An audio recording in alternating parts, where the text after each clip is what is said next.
Dr. Lucas McCann. He's the CSO and co-founder at CannDelta, CannDelta Regulatory and Scientific License Consulting.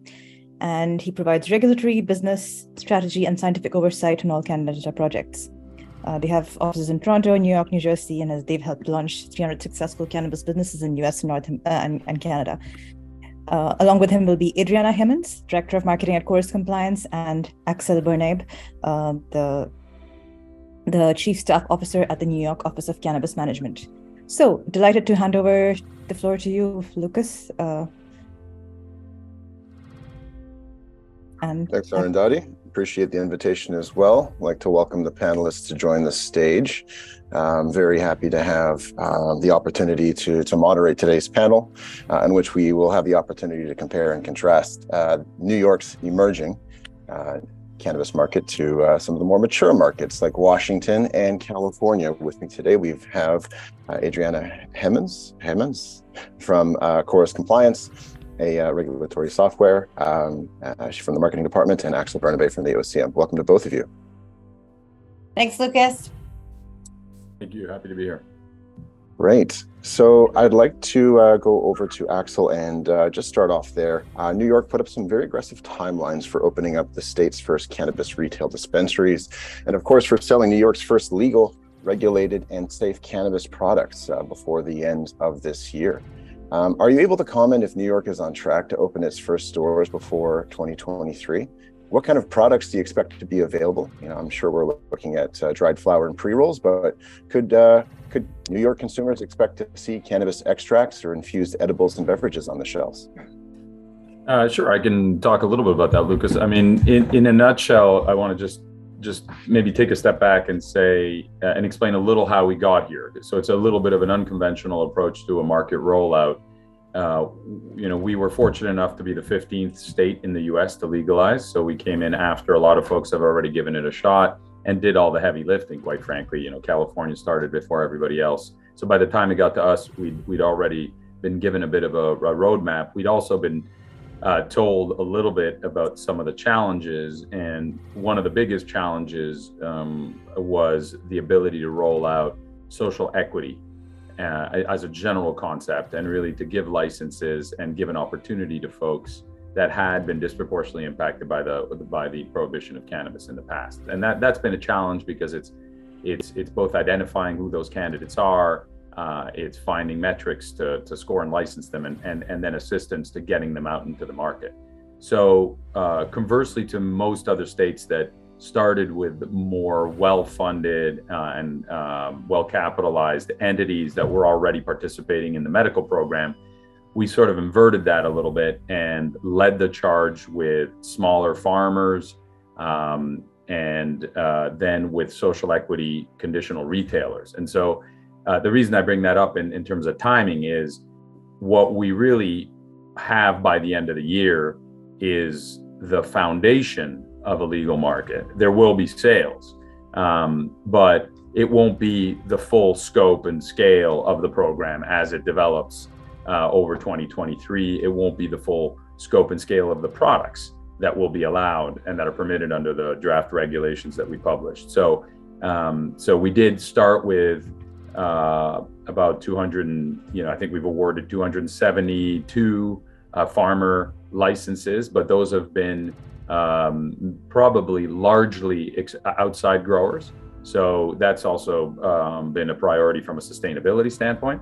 So, right, you won't get your most premium flower or your most appealing flower from a consumer standpoint, although some would argue that sun-grown outdoor flower is actually better.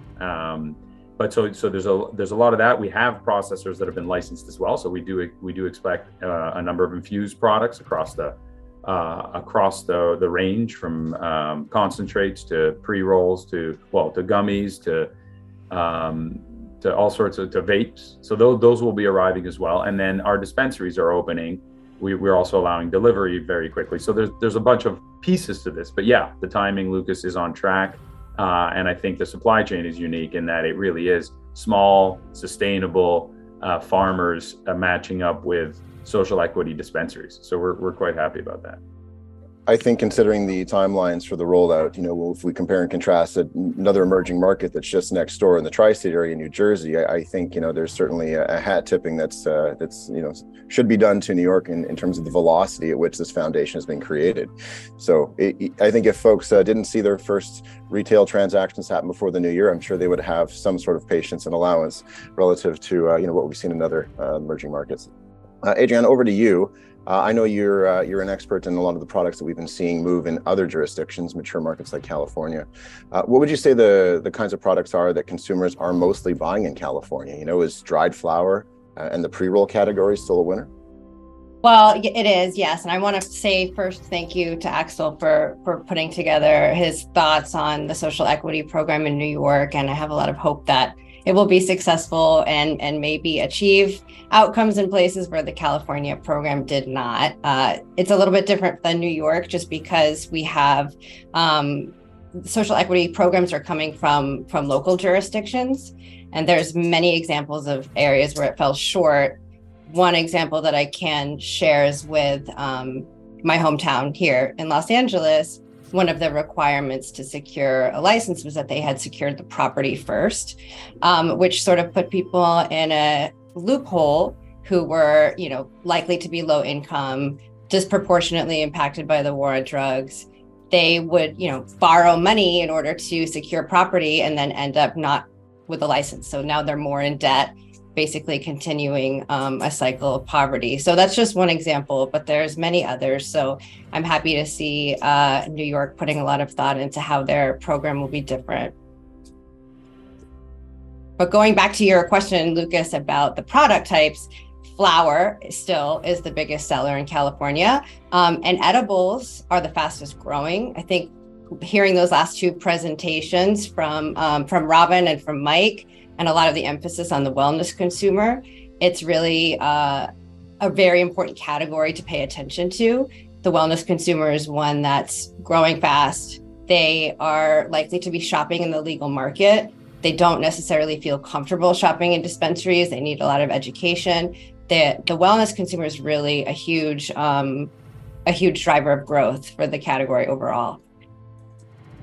That's great, Adriana. I appreciate your comment on that. I think that's very interesting. As a chemist, I had a very fond appreciation for the last presentation, seeing a lot of the chemicals that we do become inherently exposed to if combusting cannabis products or tobacco products for that matter.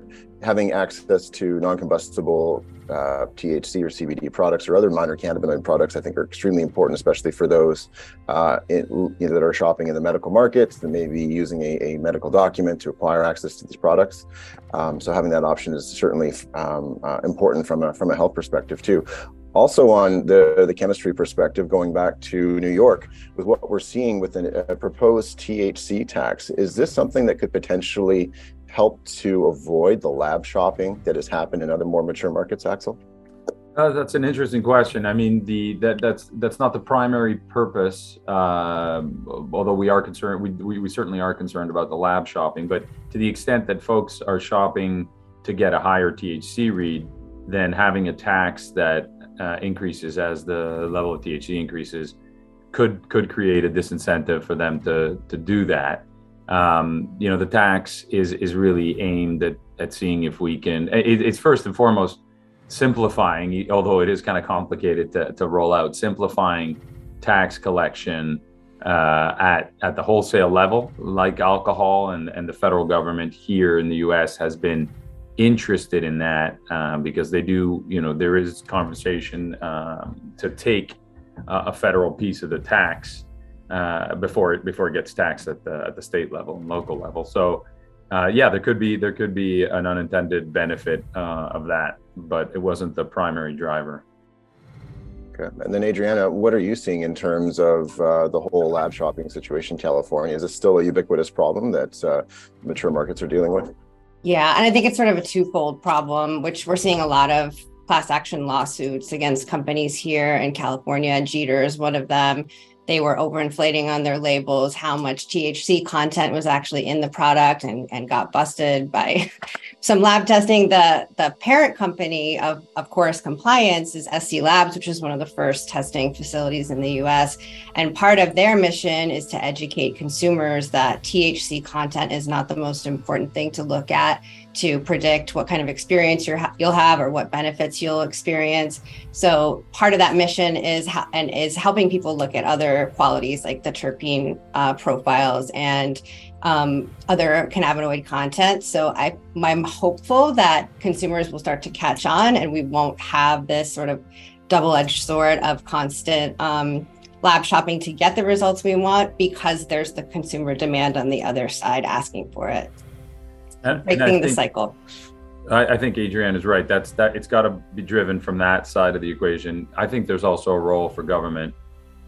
We have an association. Actually, the Canada participates in sort of as a participant, not a member, is the National Regulators Association, and we share best practices. And I think the consensus is that the problem in the lab sector is that we lack method validation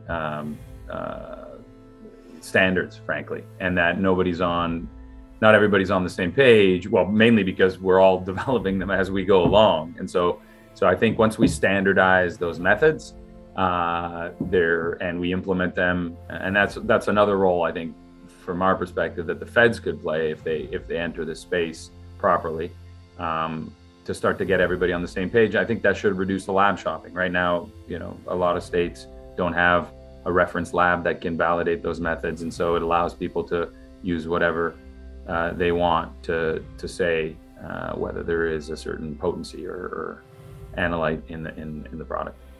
Certainly, as a chemist, I could speak to that all day. I really do enjoy a great conversation about analytical instrumentation. I guess from that perspective, then too, certainly from the requirements for the cannabis laboratories in New York, I think there's some great elements there that encourage those, if not require, that they do have ISO level certification, 17025 for laboratories, which is fantastic, and certainly something we haven't seen in some other jurisdictions like Canada. In which the analytical labs that are licensed for cannabis are not at all audited and have very little requirements for those that are, in fact, actually operating them. On the analytical testing piece and the education piece is the topic of minor cannabinoids as they come up, and sometimes even synthetic cannabinoids as that becomes another driving issue. Where's New York currently sitting on the Delta 8 THC perspective? Is this something that could fall under the OCM's regulatory reach? Will we see Delta 8 products being sold at retail dispensaries in the future? Yeah, so another good one, Lucas, that's a very hot topic at the National Regulators Association. So, proliferation of those products is ubiquitous, including by mail. We came out early on cannabinoids. We do have it at the OCM. So the Office of Cannabis Management, per our cannabis law, actually centralized everything cannabis related except for industrial purposes of hemp. So the moment you plant a hemp plant for the purposes of human consumption, it falls within our purview, and we follow it all the way through extraction, product, and we have probably some of the most comprehensive rules on cannabinoid hemp products. We actually implement a registration system for retailers that sell cannabinoid products. We have distributor permits. We have testing requirements that are very similar to the adult use ones.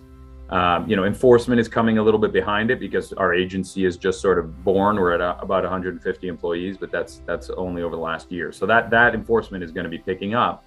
And with respect to Delta, any synthetic or isomerized, if that's a word, isomerization derived cannabinoid, we came out early and changed our regs and made it clear that they're prohibited under our hemp, our cannabinoid hemp. So Delta 8, Delta 9 derived from isomerization or synthetic or however you want to call it, we just stopped it. In our hemp cannabinoid program, technically it could be sold in our adult use program, but since we're still rolling that out, we're looking to a lot of other states that have a lot more work in this space, but it's becoming very difficult to identify the basis for distinction. And so I think the general propensity is to just ban them and have naturally derived Delta 9 products. You just also have, a THCO, you have Delta 10, you have just too many other derivatives that we just don't know enough what the possible contaminants and side effects and of the isomerization process. So we're not too keen on those right now, and we've taken a preventative approach, a precautionary approach, and banned them altogether. Yeah, Axel, that's great. Just a small point there. Isomerization is definitely a word, so you use it correctly there, 100%. Adriana, over to you. Same question. Delta 8, where is that sitting in terms of California regulations? Is this still a product that's ubiquitous at smoke shops? And where's the DCC sitting? Yeah, I mean, I think it's pretty clear that the reason why we have more of an issue with Delta 8 in states where it's harder to get your hands on Delta 9 is because there are people who are willing to cut corners to get high, and there are people who are willing to cut corners to bring products to market that are not safe and not tested. I see it as more of a problem of bad actors than of the actual compound itself. But that's, an issue with that other cannabinoids could get involved in too. I think with consumers are really interested, putting on my market research hat for a minute, consumers are really interested in exploring new benefits, but they're also wary of what the impact will be. And that's because we do see a lot of these news articles about Delta 8. I think if it's manufactured safely, it could be a viable option for people. But again, it's the actors that are operating in the gray area that tend to be the bigger threat. Yeah, we're not convinced that there's been enough science on that. That there's some worrying trends that we're seeing out of the public health sector through that process, the process of isomerization, that it isn't at all clear to us that it is harmless. So that's really where we're coming from. The actors, I agree, because they're not regulated, but from a public health standpoint, we do caution against its use. And there are now plenty of other alternatives and modalities that you can experiment with to try to get the relief you're looking for. So, just wanted to. And those should be available hopefully within the next couple of weeks in the state of New York as well, which is fantastic.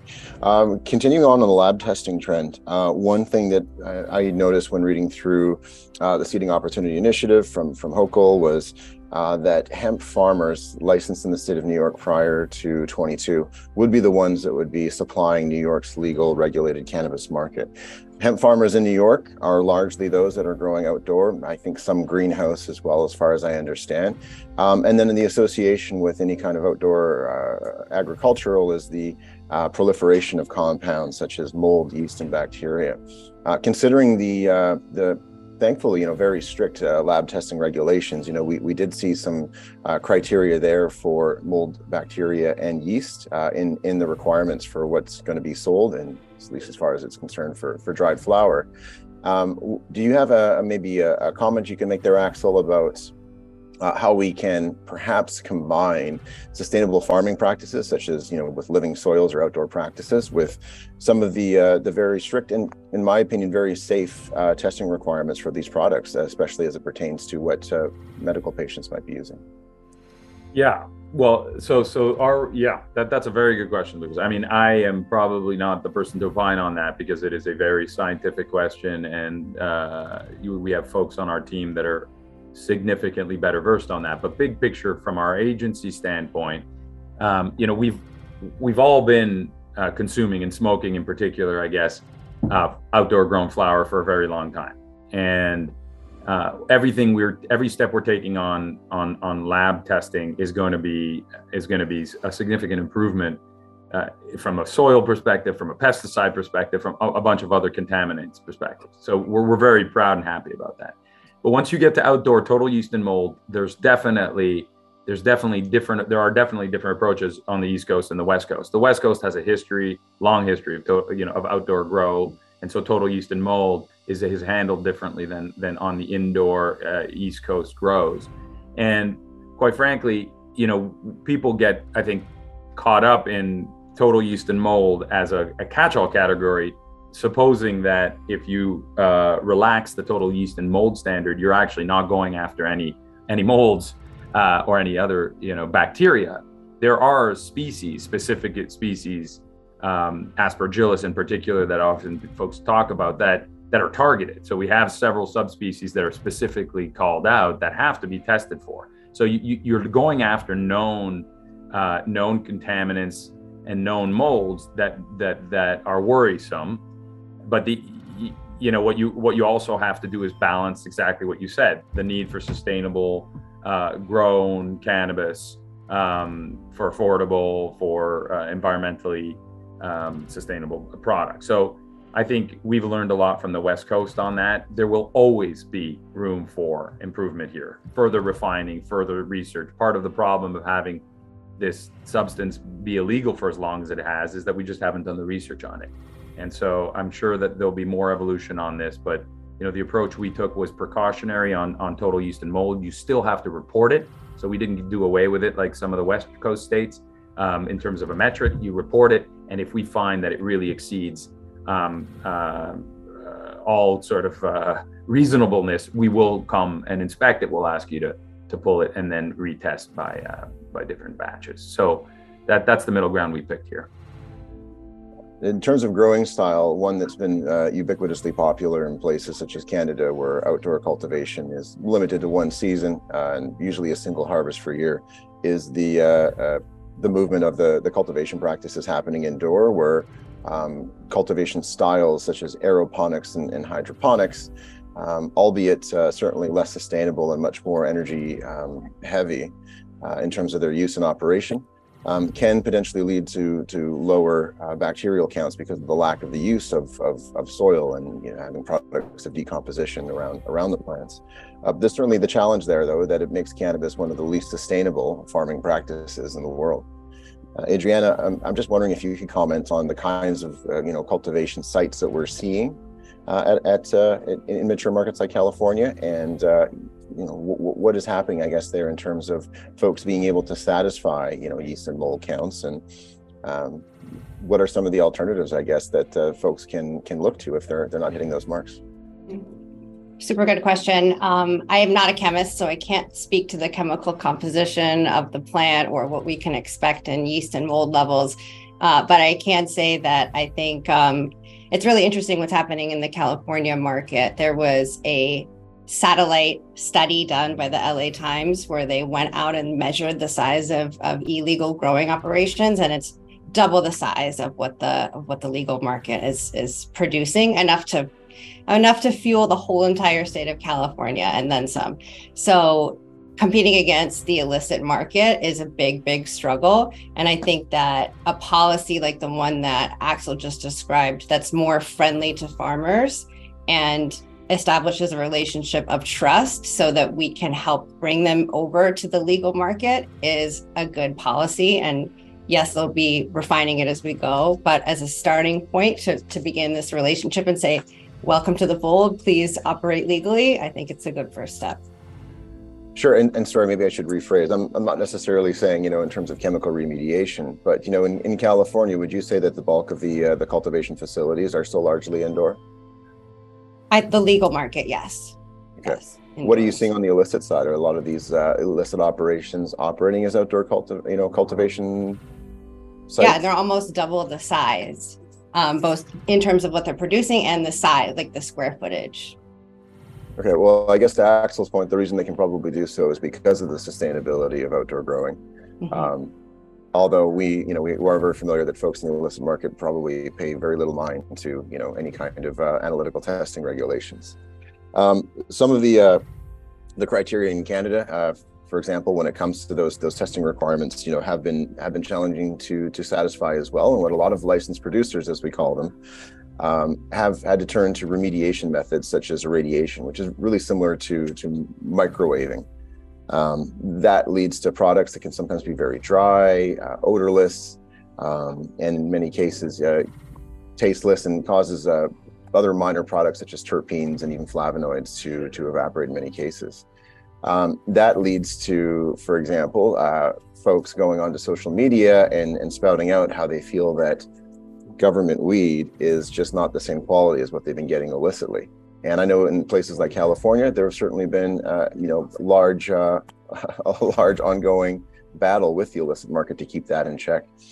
So Axel, I'm curious, what are some of the measures that New York is looking to do to help to combat not just the illicit growers that are in the state of New York, but also some of those illicit smoke shops that are also still operating and selling unregulated, untested Delta 9 or even Delta 8 products? Yeah, I mean, yes, we're focused on that. We're thankfully we don't have the same rich history of legacy growing that the West Coast states do. We have our legacy growers that grow very, very good strains. So wouldn't want to leave you with the impression that we don't have good cannabis in New York and the Northeast. There are two, but we have a smaller pool of legacy growers than we do of legacy dispensaries, because we are predominantly a consumer state in that way. And on the grow side, we've actually done a fair amount of outreach as part of our social equity initiative. We really have reached out to the legacy communities. We've been extraordinarily open to conversations, to identifying legacy growers, to helping explain to them how our program works, what compliance looks like. We just launched and are about to announce winners to our mentorship program, which is a program designed to bring folks that have experience growing cannabis or farming into compliance, or learn about the MRT, the cannabis law and compliant farming and growing of cannabis. So that's going to be part of our effort to bring them in. On the dispensary side, we're a little less forgiving, because the stores that you're discussing are pop-up stores that really came out since the legalization. Most of them are not run by legacy distributors or dealers. These are opportunists that effectively came in prior to us really starting our enforcement efforts, and before our ability to issue these licenses, because we were being so intentional on who we were giving these licenses to, and took advantage of that. So we've sent out cease and desist. We've made it very, very clear that this is not a licensed entity. We've made it clear that there are more licenses coming. We've started to issue the licenses, but some people just insist on selling illicitly and undermining our social equity dispensary. So we have ramped up our crackdown very significantly, and that the new year is going to further that ramp up. So if folks are selling illicitly, they should be mindful that we will be coming into the store, seizing all their products, and to their financial detriment, and fining them and shutting them down. So that's going to be taken care of in earnest in the new year as we roll out our new dispensary. So folks will have an opportunity to go somewhere legal instead of turning to these. And an interesting study was recently done by our medical MSOs that really did a pretty thorough testing of some of the products that were being sold at these pop-up locations. And the level, speaking of testing, the level of untested and contaminated product that was actually being sold at these stores is very worrisome from a public health standpoint. So highly recommend avoiding those stores as soon as we launch our new stores. That's excellent context. I appreciate you sharing that with us. You mentioned fines and other compliance and enforcement action for those. If someone were to be fined at a smoke shop, would that make them ineligible for applying for a retail dispensary license later on down the road? Absolutely. Even without the fine, if we send you a cease and desist letter and you do not cease and desist, then any application, and we do pretty thorough background checks on folks that we're about to investigate. And so we do know, who the owners are and who's investing in, and you will not get a license if you continue with the conduct. So we're going to be pretty harsh on that. That's really great context. We have received a number of phone calls in our office, I would say on a daily basis, sometimes several times a day, for applicants or prospective applicants that are looking to get a license to be able to sell from the back of a truck. Is that a kind of license that the OCM is considering awarding? No, it's not. But I want before I talk about that really quickly, I think one of from a market structure and rollout standpoint, one of the only silver linings to have taken a little bit of time to ramp up our enforcement is that you get a sense for any future market that's going to go legal. You get a sense of how quickly folks will exploit the loophole and pop up, and you also get a sense of what it means, for those folks that say, why is the government in the business of handing out licenses? And there's a chorus of folks that say, just open it up, get the government out of the business of licensing. Well, you got to make a decision at the beginning as a government regulator, right? You now see what happens in New York. So if you open up the market, everybody will participate, but there is no way that anybody is going to, that the majority of these folks are going to survive. So the folks that will survive will be the folks with the deepest pockets that'll wait out others losing money, and then we'll roll it up. And that who knows how long that could take, 3 to 5 years, maybe. So the point is, the moment you decide that you want to do something to assist social equity, the moment you think that that you want to do a public health strategy where you don't flood the market, and you want these businesses to have a chance, you have to start awarding licenses, and you have to do so in an intentional, deliberate way. And I think this is proof of it, how quickly it can turn. So we're going to put that genie back in the bottle very quickly in the new year. But I think it serves as a good lesson and an important takeaway for just how, it won't be a measured, slow rollout. Everybody thinks they can be a millionaire. Everybody rushes into the market. But no, the back of the truck, we're not doing ice cream truck. We just announced our delivery guidance. What we are allowing you to do is, I think we put it at 50%. You have to leave the store, your warehouse, with 50% of your product accounted for in pre-purchased. As you're driving and delivering that product, we will allow you to take in new orders and deliver those orders as they're made from the home base. So it's a hybrid, but you're not stopping. You're not selling from the car, from the back of the truck. You have to have a destination. You have to have a prepaid order. And ID checks, I presume, would be happening throughout this process. I'm sorry, say that again, Lucas? ID checks, I presume, would be happening with the end buyer. Oh, 100%. We have a series. You have all your traditional manifests. You have a GPS location. You have ID checking. There are several other security measures that are listed. The one innovation, because we're dealing in particular with New York City, which is a very competitive market when it comes to delivery, we are relaxing some of the prohibitions in other states on requiring a vehicle. We're allowing bicycles, scooters, pedestrians with locked boxes or locked bags to make the journey. We're capping how much product you can have, no cash, that kind of stuff. So we're taking security measures, but we're trying to innovate a little bit and learn from other states and what they've done. In reading through the retail dispensary guidance document that was released last month, it mentioned that motorized and unmotorized vehicles must be owned and insured by the retail dispensary operator. Would that mean that if I'm a delivery driver, that they should be providing me with a bicycle that is both registered and insured? That's what the language of the guidance says. We're rolling this out to be successful. So we're going to be talking to folks, and if there are tweaks that need to be made, or if there are things that we haven't noticed, we'll be flexible and we'll work with them. But we don't want a gig economy kind of rollout, right? We want people to be employees. We want people to be insured. We're looking to have good unionized jobs. That's a big push under the cannabis law. So we're going to roll out that way. This is a temporary 12-month delivery license while you're setting up your brick and mortar. It's really to expedite and turn the market on as quickly as possible.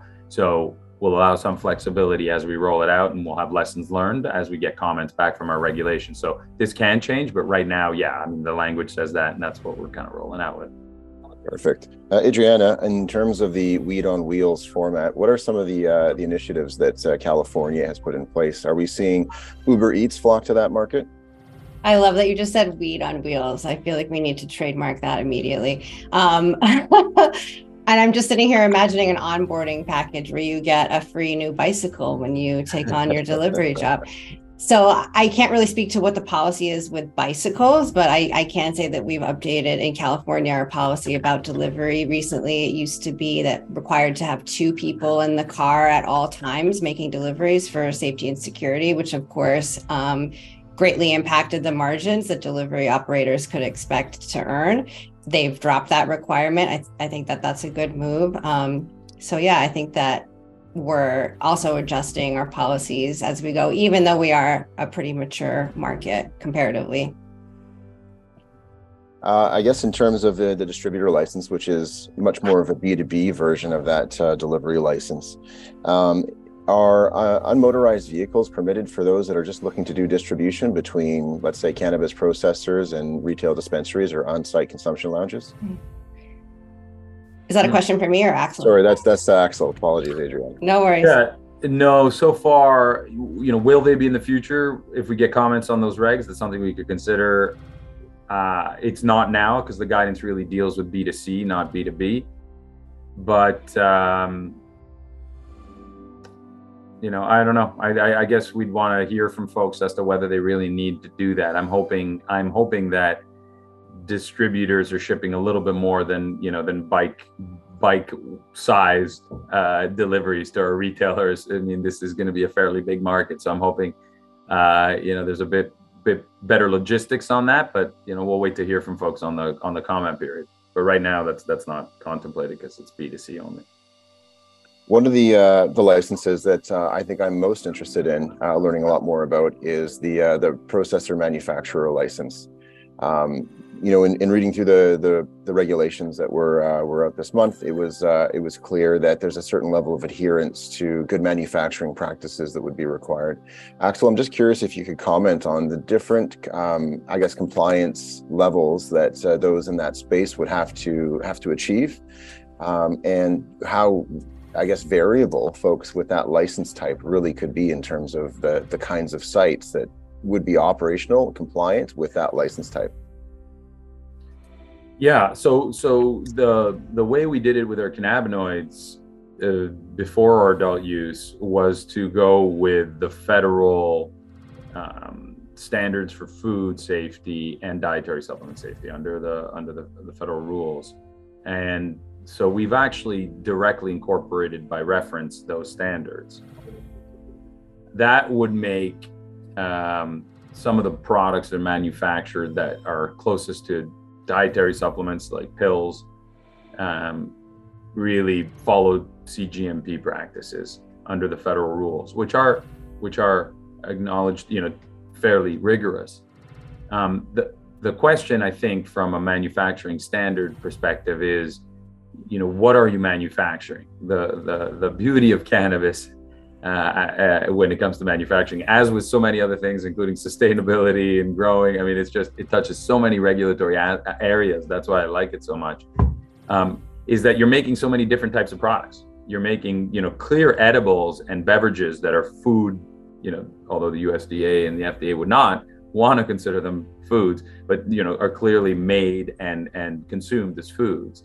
But you're also making pre-rolls that are like tobacco and vapes that are like nothing else we've seen, as well as other drugs that are more like dietary, or drugs or other products that are more like dietary supplements. So depending on what your product is and what it's characterized as, it will dictate what standard you're going to be applying. You may apply food standards, which in New York can be as relaxed as clean kitchens, what we call 20C kitchens, which are a lot more affordable. So if you're making a form of edibles that's akin to food, you're not going to have that stringent you won't have the dietary supplement system apply. So there's a bit of flexibility there, but we are going with some pretty rigorous GMP standards, just because we find that those have been done in the dietary supplement industry, and anybody who's manufacturing at scale really needs to be hitting those milestones. So that's sort of how we approached it in New York.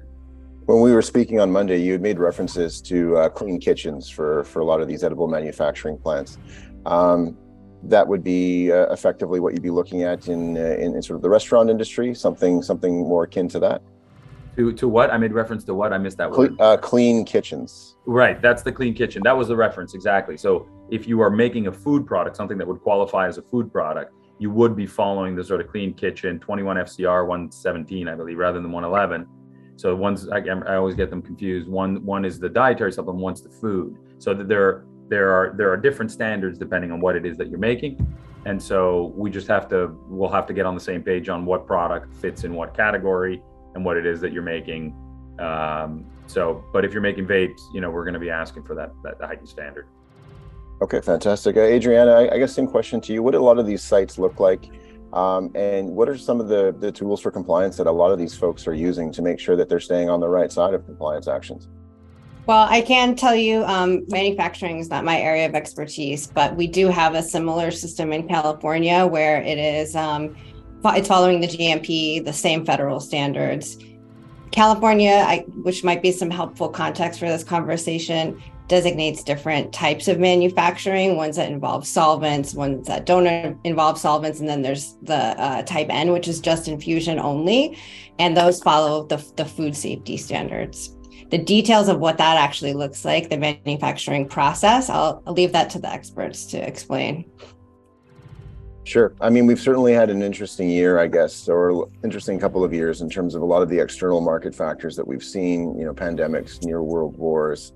I'm curious, with your involvement with the DCC and your involvement with a lot of other folks who are operating licensed entities, how have some of these economic factors affected compliance level in terms of, buying fines and doing audits?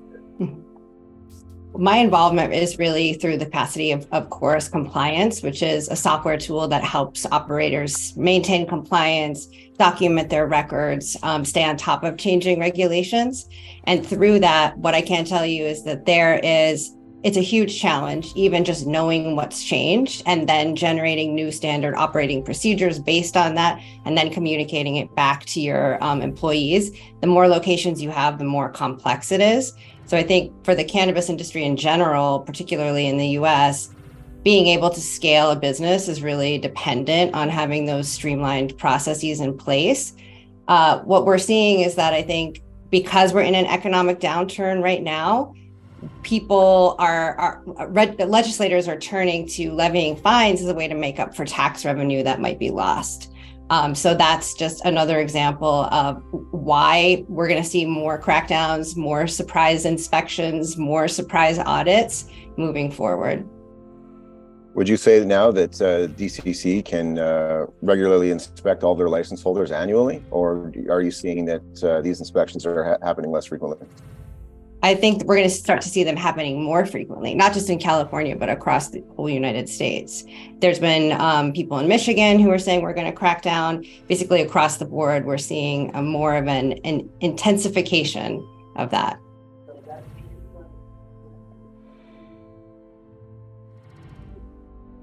Well, it looks like we've lost Axel's video. Oh, there we go. Yeah, I'm so sorry. I just got a call. I'm unfortunately going to need to wrap this up a little sooner than expected. So, but happy to stay on for a couple more minutes, but something just kind of blew up in the office.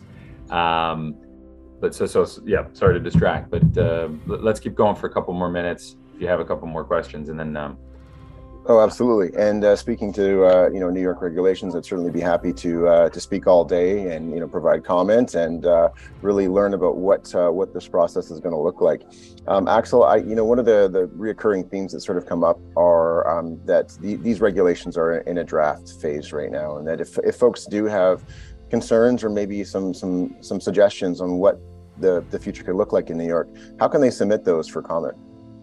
Yeah, no, that's a great question, Lucas. I mean, we really took some sort of bold initiatives in our regs.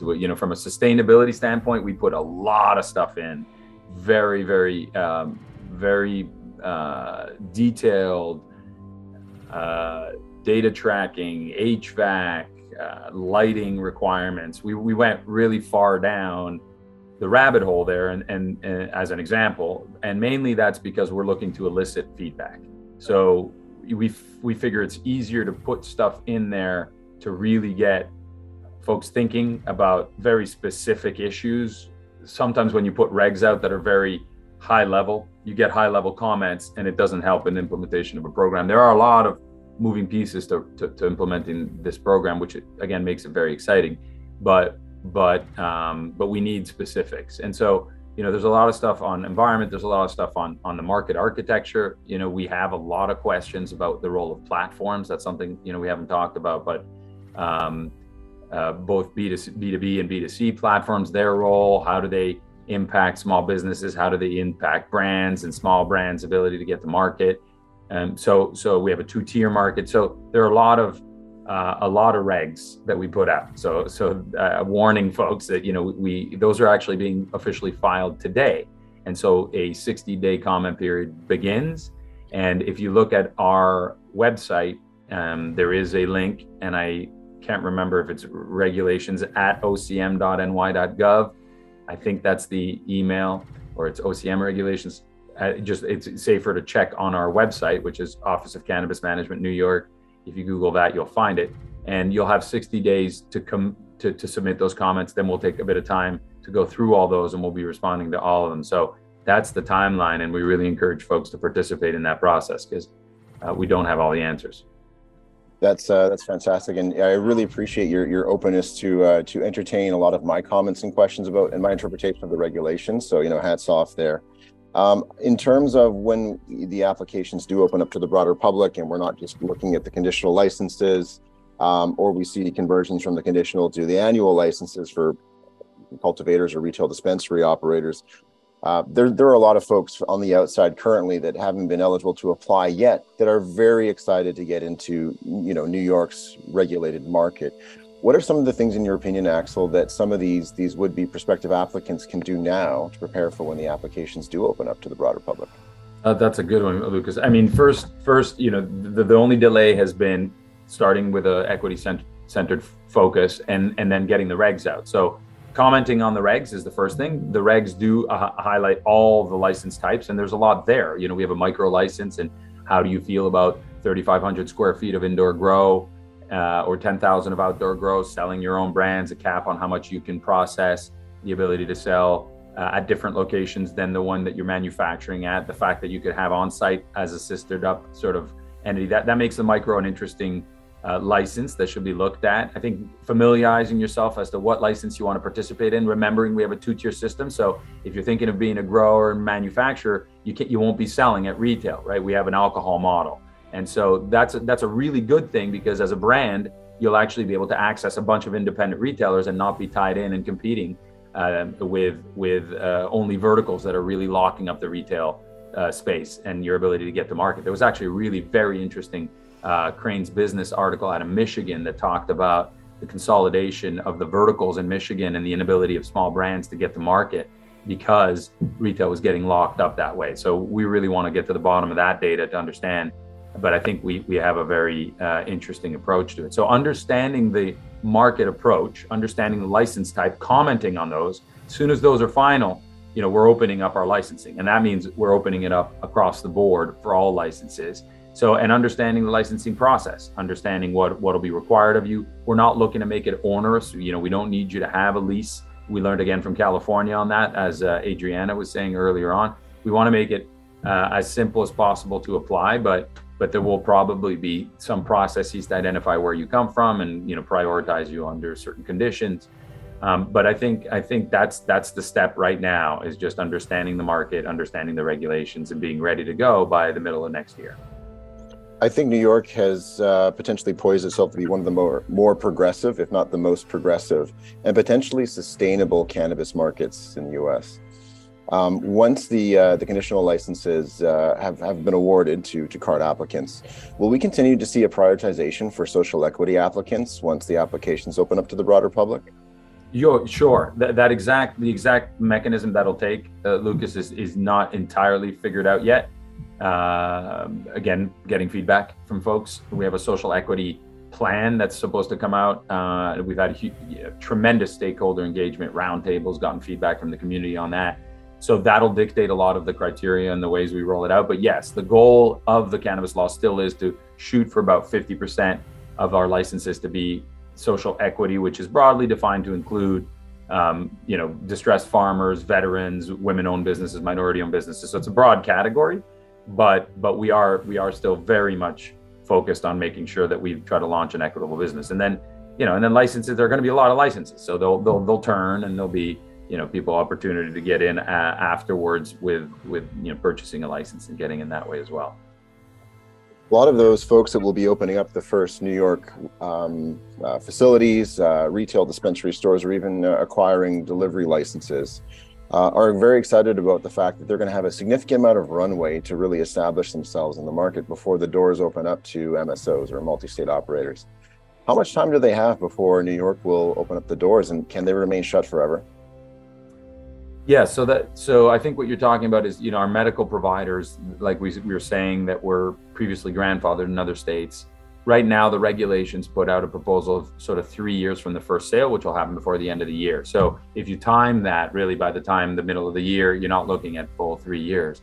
I think the original dispensaries are going to need some time to get up and running. So I think that was the purpose of the regulation and the board's adoption of that provision. The exact time will be defined when the final regulations come in, and it really just the time it takes to get other dispensaries up and going and everybody getting up and going. I think in the end, it won't be a huge lead time, but it will allow folks to find locations, folks to sort of build out and be able to compete. Because let's remember, some of these MSOs are going to have the option to be vertically integrated. So whereas we have a 2-tier market for everybody else, some of these MSOs are going to be able to actually sell directly through their stores. So that's going to be, helpful on a 280E perspective. It's going to be helpful with their own branding.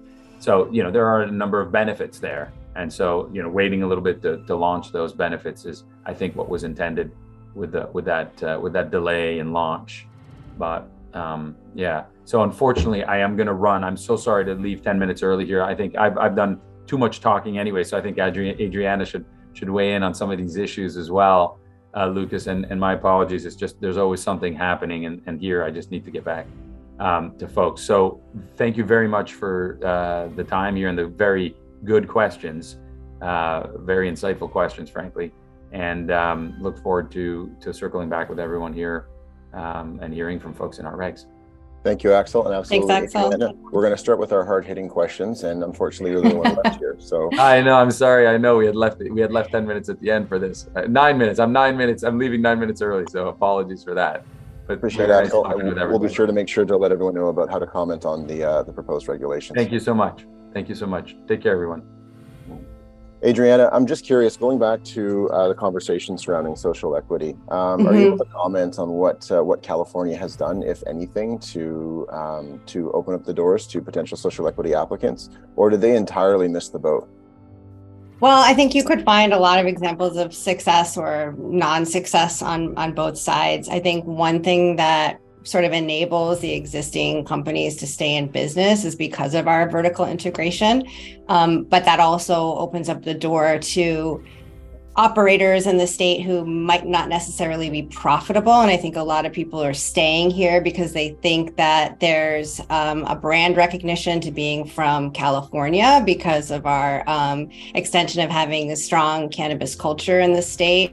And also because I think they feel that they'll be well poised when the walls come down, when federal legalization actually happens, that they will be in the best position to compete because it is so competitive here. So I think because of all of those interests and very well organized, well-heeled, companies operate here, it's really been stacked against the social equity applicants. Also, you are a very data-driven person by nature. I know that you are someone who's quite tactical and sort of a get things done kind of person. Having said that, I'm sure you've seen a wealth of challenges for folks working in the California sector, as well as other sectors as well. I believe you mentioned Colorado and others. What other states are you currently active in? So I've worked with clients across the U.S. Right now, currently, the brand that I'm working for, Chorus Compliance, is available in Colorado and California for retailers. And we have very aggressive expansion plans in 2023. So coming to a state near you very soon. That's fantastic. We were also discussing about some of the lessons learned that perhaps could be incorporated into, emerging markets such as New York and hopefully soon Missouri and Maryland. What do you think some of those lessons learned could be from jurisdictions like California, even Colorado?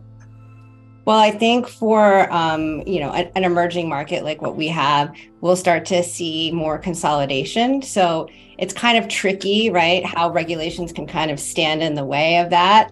But it also has the other side benefit of protecting smaller businesses that might not be able to survive otherwise. This is something that we were talking about before. I remember, Lucas, what's the regulatory landscape? Is it friendly to small operators, or does it just create a situation where only big operators can exist? And I think that we'll start to see maybe almost like a rolling back of those permissive plans, just because we know that there's a value in having craft growers and craft manufacturers for a healthy marketplace. Fantastic. I think it'd be really, really valuable for you to let us know a little bit about Chorus Compliance, what it is, how did it get started, and how did it find its place, I guess, in the cannabis industry? Yeah, so we were born out of SC Labs, which was one of the first cannabis testing facilities in the US, and working with clients who were manufacturers and cultivators and seeing their struggle with compliance, being able to maintain their business practices, day-to-day operations, while also having to stay on top of ever-changing regulations was just a huge burden. And Chorus fills that gap by helping you streamline your compliance process while also staying on top of regulatory updates. And it was born out of that need. And I think that will definitely prove its value as more people start to adopt it. They'll see the benefit of being able to do things more efficiently in a streamlined way and a compliant way. You had mentioned that there were some pretty aggressive plans for Chorus Compliance to expand in the future. Is New York one of those markets in which Chorus Compliance is looking to move? And fingers crossed. I would love to be in the New York market. And then, having said that, are there any others that are in your sights? Well, I think there's a lot of opportunity too in sort of the Midwest region, Michigan, Illinois. Those are our places where we could definitely make a huge impact. Our goal is really just to go wherever we can have the biggest impact on operators in that state and partner with them in the most meaningful ways. Okay. Would that include New Jersey or not? Maybe. We'll see. I'll come back next year and give you the rest of the plan. That's fantastic. Just letting panelists know as we reset, or panelists, attendees know as we're resetting the room here as well, getting ready for our next panel. If there are any questions you have for Adriana or anyone else that is in the chat, feel free to ask them. One question has come up from a David Fader. Please clarify this section under the community facility info, a center or facility where the primary purpose of which is to provide recreational opportunities or services to children or adolescents. My initial interpretation of that is any community facility or after school program, care facility that is intended for folks under the age of 21 to provide some kind of service or recreational activity. I'm not sure if there's anything else that you're looking for or some broader interpretation there, David, but if there is, feel free to drop that in.